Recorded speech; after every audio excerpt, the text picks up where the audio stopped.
Jangan sampai nanti kamu ketemu satu masa orang yang belajar karena dzon, orang yang menyampaikan pesan-pesan agama karena prasangkanya tidak punya sanad keilmuan dan dia bicara apa saja semaunya karena dia punya media. Dan hari ini dengan YouTube, dengan Instagram, dengan Facebook, dengan Twitter, kita boleh menulis apa saja, kita bisa mengupload video kontennya bahkan agama, padahal kita nggak punya kemampuan kesanatan atau keilmuan yang cukup untuk itu.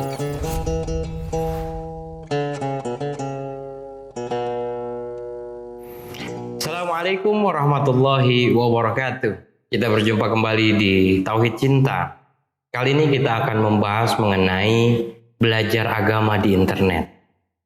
Ya, kita di bulan Oktober ini kita akan merayakan Hari Santri nanti di akhir Oktober. Nah, apakah mereka yang belajar dari internet, dari Google, dari media sosial, itu disebut sebagai santri? Ada nggak sih konsekuensi atau risiko dari kita belajar agama melalui internet, melalui Google, melalui media sosial? Nah, kita akan membincang ini dengan Ustadz Mukhlisin Aziz. Assalamualaikum Ustadz. Waalaikumsalam warahmatullahi wabarakatuh, Mas Rifki. Sehat Ustadz ya? Alhamdulillah. Alhamdulillah. Cuaca walaupun tidak menentu, sehat. Alhamdulillah ya.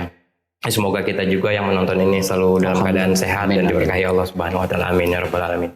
Nah, Ustadz, mereka yang belajar agama dari internet, dari Google, dari media sosial itu bisa disebut sebagai santri nggak sih Ustadz? Santri medsos ya. Santri medsos, santri Google gitu.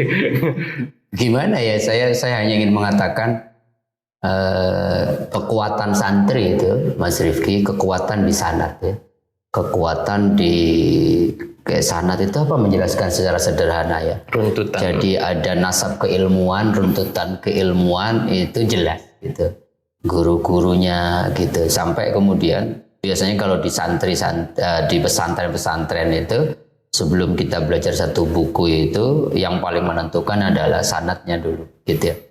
Betul-betul kita tahu bahwa kita membaca buku kitab ini dari guru ini, kemudian diruntut lagi guru yang lain, sampai kemudian betul-betul bahwa apa yang kita pelajari itu bukan karena akal kita gitu ya, tanpa guru dan sebagainya. Oleh karenanya memang kelebihan di pesantren santri sejati itu santri sanad yang betul-betul punya keilmuan yang terjaga lah, validitas. Dia belajar agama dari mana, bukan belajar dari kayak Google, Mbah Google atau apa yang seringkali kalau belajar dari media internet itu seringkali kita mendapatkan ilmu secara parsial, Mas Rifki. Karena kan pilihan kalau Google itu kita anggap sebagai sebuah supermarket gitu dalam keilmuan. Atau serba ada itu biasanya sudah jadi produk gitu. Padahal di dalam kajian keislaman, kajian-kajian ilmiah itu yang paling penting kemudian santri itu diajarkan bagaimana meramu menjadi sebuah produk. Jadi tahu produk ini itu hasil dari kombinasi bumbu A, bumbu B, bumbu C gitu, dan itu tidak bisa instan. Butuh belajar ilmu alat, butuh belajar bahasa Arab, butuh belajar nahwu, butuh belajar usul fiqh dan sebagainya, sehingga diharapkan ketika orang tahu bahwa satu istimbat hukum itu sebenarnya berasal dari ayat ini, hadis ini, terus pertimbangan ilah ini, kemudian merespon satu masalah itu tahu ramuannya. Ibaratnya kalau santri itu apoteker lah, gitu, tahu gitu dari segala macam. Kalau kita santri Google itu kira-kira dia sudah datang ke apotek, apalagi nggak bawa resep dokter, itu lebih parah lagi gitu. Sehingga kemudian apa yang dikasih oleh apoteker itu atau oleh apotek itu dianggap sebagai sesuatu yang paling baik, karena belum tentu. Karena yang paling penting itu ada resepnya, ada diagnosa dari ininya, dan itu kemudian kira-kira kalau mau sederhana belajar dari internet itu ya kemudian resikonya memang kita parsial.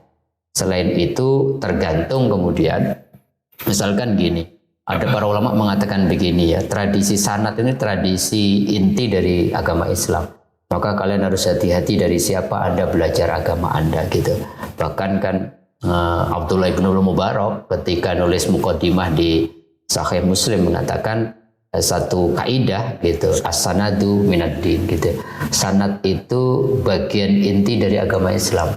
Bahkan para ulama mengatakan modal peradaban kaum Islam itu salah satu adalah tradisi sanad. Ini tradisi yang sangat khas Islam gitu ya. Gara-gara sanad ini kita bisa memastikan bahwa apa yang kita kerjakan hari ini gara-gara riwayat sanad itu insya Allah gitu ya, terjaga kemurniannya. Ketika kita sholat itu kan ada tradisi sallu kama ra'aitumuni usolli, sholatlah kalian sebagaimana engkau lihat aku sholat. Itu kan berarti kalau sanadnya runtut, berarti kira-kira apa yang kita terima kabar tentang sholat itu Rasulullah juga melakukan. Ini kan bukankah tradisi keilmihan yang luar biasa, dan itu ternyata sudah terwakili oleh tradisi sanad ya di dalam Islam. Oleh karenanya memang kata pepatah tadi kaidahnya luar biasa kan, al isnadu minad-din. Sanad itu bagian dari agama. Walau lal isnad, kalau nggak ada sanad Mas Rifki gitu, laqala, maka orang akan bicara apa saja sesuai dengan kehendaknya dan tidak ada verifikasi bahwa apakah benar atau tidak kemudian apa yang mereka bicarakan. Ya tentu saja kan kita perlu apresiasi ya. Oh iya. Ya bahwa ada giroh Ya. belajar agama di internet, belajar agama di media sosial, yaitu kita apresiasi bahwa ada untuk belajar agama itu sudah suatu kemajuan lah, ada kemauan untuk belajar agama gitu. Tapi di sisi lain ya kita tahu di era digital ini gitu loh, ada tsunami data. Ya bukan cuma banjir, bukan cuma badai, tapi tsunami data. Data bertubi-tubi datang setiap hari, setiap menit, setiap detik gitu loh. Dan bagaimana kita mengkurasinya? Ya. Nah ini kan problem sebenarnya dan beresiko juga sebenarnya. Nah menurut Ustadz gimana? Ya, di satu sisi saya sepakat bahwa era digital, era kemudian begitu gampang orang mengakses data itu sesuatu yang tidak bisa kita tolak kan gitu. Sehingga kemudian ketika kita ada kuota, jari-jari tangan kita lewat gadget kita bisa menjangkau data apapun termasuk data-data tentang agama. Tetapi resikonya tadi, ketika kita nggak bisa mengkurasi, nggak punya filter, nggak punya alat untuk memverifikasi apakah data-data itu benar atau tidak, sehingga kemudian ini mengkhawatirkan. Dalam tanda petik kita apresiasi semangat para santri medsos ini, tetapi kita harus memberikan sebuah warning ya, sebuah panduan. Saya kira tidak menjadi bijak kalau kita sekedar belajar dari internet, belajar dari medsos tanpa kemudian punya rujukan guru yang kemudian kita bisa jadikan patokan. Fas'alu ala dzikri itu in kuntum la ta'lamun. Kalau kita punya kebingungan atas data-data yang melimpah itu, kita bertanya kepada siapa gitu kalau nggak ada guru. Maka kemudian Asy-Syatibi aja misalkan yang kita kenal pakar maqasid syariah mengatakan seorang guru itu syaratnya 3 yang layak dijadikan guru. Pertama, guru yang menghantarkan kita sebagai santrinya untuk mengetahui dan memahami sampai pada titik kepakaran. Artinya apa? Memang mumpuni secara keilmuan gitu ya. Bukan ya, kalau di media sosial kan semua orang bisa bikin tulisan, semua orang bisa berceramah, semua orang bisa share apapun bahkan tentang ilmu agama. Yang kedua, ternyata Syatibi mengatakan gurumu adalah guru yang mengamalkan ilmunya. Ini agak susah. Bagaimana dia mau berguru kepada Google kalau syaratnya mengamalkan ilmu gitu ya. Dan yang ketiga, ternyata di dalam tradisi keilmuan menurut Asy-Syatibi, pakar maqasid syariah mengatakan bahwa gurumu itu harus pernah mulazamah. Mulazamah itu pernah hidup dengan gurunya, pernah menjadi santri.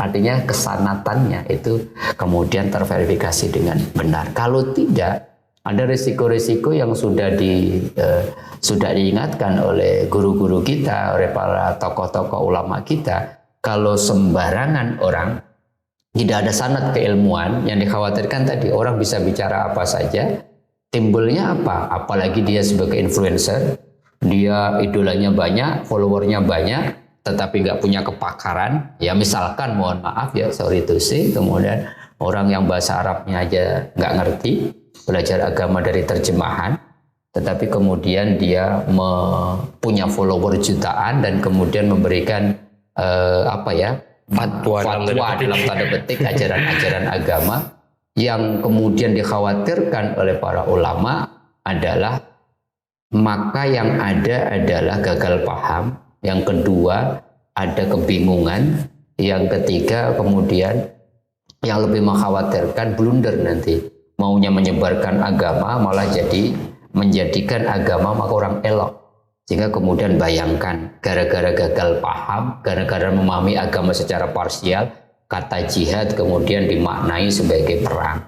Dan jihad pun kepada siapapun yang kita anggap berbeda lawan dengan kita. Tidak hanya non-muslim, tapi orang yang berlainan keyakinan, berlainan pendapat, paham, pilihan politik aja dianggap kemudian boleh melakukan apa. Betapa mengkhawatirkan kalau kata jihad dipahami secara sempit, secara parsial, secara hitam putih, berapa darah kemudian tertumpah. Dan itu masih banyak kan, betapa banyak para mohon maaf ya, para dai-dai medsos kemudian blunder gitu, dan kemudian sampai harus minta maaf padahal sudah diikuti oleh followernya yang jutaan gitu. Itu yang saya kira para ulama menginginkan dengan kata-kata begini loh Mas Rifki. Tidak ada yang salah dengan belajar dengan media apapun. Tapi kalau belajar tanpa guru, otodidak, itu para ulama mengatakan lebih banyak salahnya daripada benarnya, dan ada yang berani mengatakan gurunya setan gitu. Maka kemudian Imam Syekh An-Nawawi Al-Bantani itu ketika menafsirkan, mensyarah kalimat bahwa sanad itu bagian dari Islam, kalau tidak ada sanad orang bisa bicara apa saja, itu menafsirkan dengan sebuah sabda ta'allamu qabla dzoni gitu.